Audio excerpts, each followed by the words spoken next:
We'll start with developing news this morning as investigators are still looking for evidence after a massive manhunt and a shootout yesterday. Yeah, the manhunt actually ended after hours of searching yesterday with the suspect in custody. Bernalillo County deputies took Trinidad Gallegos into custody. They say he's the suspect in the May murder of Sergio Bickham, whose body was found in a tunnel off of I-40 near the Route 66 casino. BCSO waited for him at a Taylor Ranch home when Gallegos showed up. Deputies say he fired shots at them.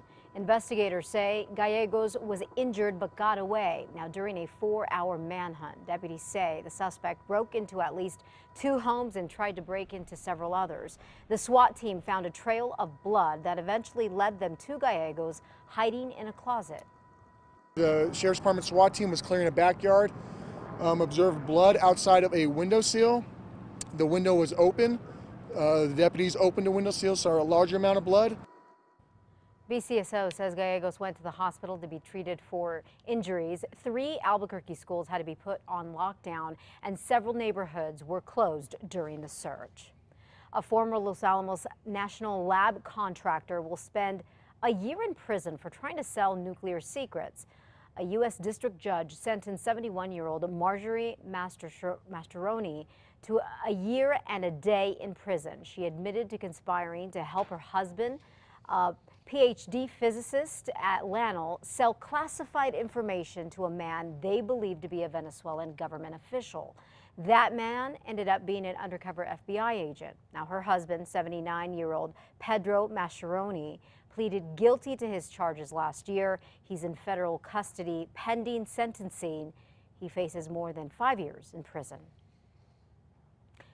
Well, a woman in Albuquerque will go to trial in the bizarre shooting death of her husband, an Air Force major. Yesterday, a judge ruled Amy Herrera should be charged with second-degree murder and manslaughter in the shooting death of her husband, Mark, back in July of 2012. Mark was killed during a party for their exchange student. During it, Mark took out his gun and threatened a student. When Amy tried to talk him down, it started an argument in their bedroom and moved to the closet. That's where Amy says Mark put the gun in his own mouth, wrapped her hands around it, and pulled the trigger. But Mark's family says it was murder and is happy the case is going to trial. Because I feared for so long that Amy would not be held accountable for murdering Mark. We couldn't be any happier with the outcome. Right after the ruling, Amy was arraigned and pleaded not guilty. She is out of jail on bond. The judge has not said when Ms. Herrera's trial will start. Liz. Albuquerque police have a new tool aimed to help them during dangerous negotiations. We recently got a tour of the new Mobile Communications Command Center. The truck can be moved from one incident to another. APD says its crisis negotiations team had been sharing a small truck crammed with tactical equipment. So the department is now using a much bigger truck that has been refurnished and equipped with the latest technology. APD says this will aid their crisis team in de-escalating situations. Now we have a database system. We have the ability to look into different databases, multiple databases, to basically get that piece of information that'll help us resolve crisis negotiations with the least amount of force possible. Now, this vehicle was purchased through a grant. Crisis counselors are visiting Picacho Middle School here in Las Cruces to help students there after a coach and 5 boys were struck by lightning at football practice Tuesday. Hunter Kiefer, an 8th grader, is still in critical condition. He was airlifted to a burn unit in El Paso. His mother says he is now breathing on his own. 2 of his teammates and a coach were also sent to the hospital. Football practice there has been canceled indefinitely.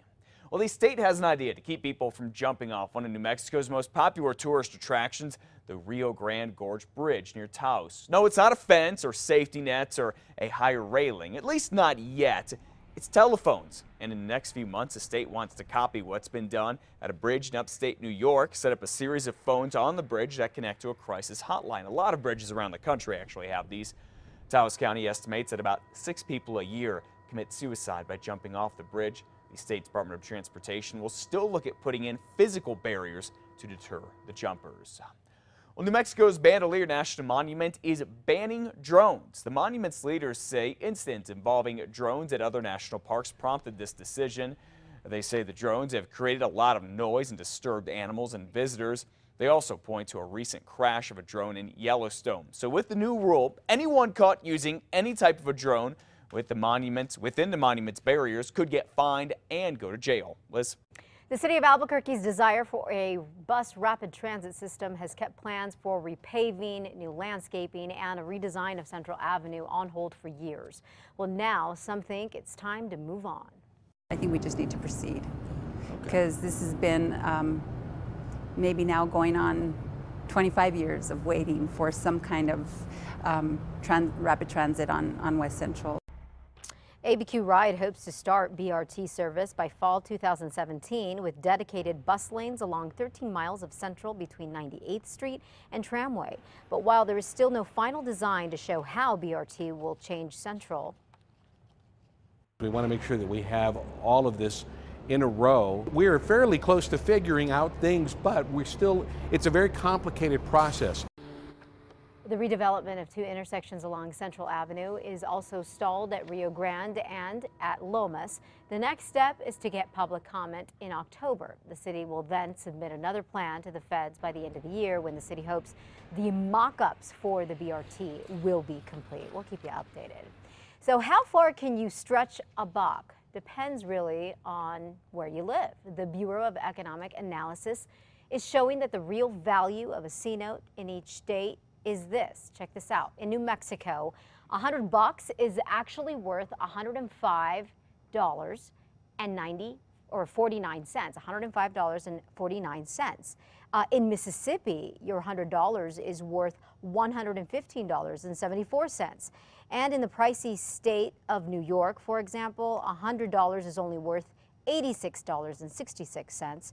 So basically, your money goes farther in the Rocky Mountain West and in the Midwest and South than it does along either coast. Kind of not surprised about this. No. We're basically on par with like Michigan and Montana. Yeah, that's one of the great things about New Mexico is the cost of living here, gas, housing, food is fairly inexpensive compared to a lot of other states. Much more affordable, that is for sure.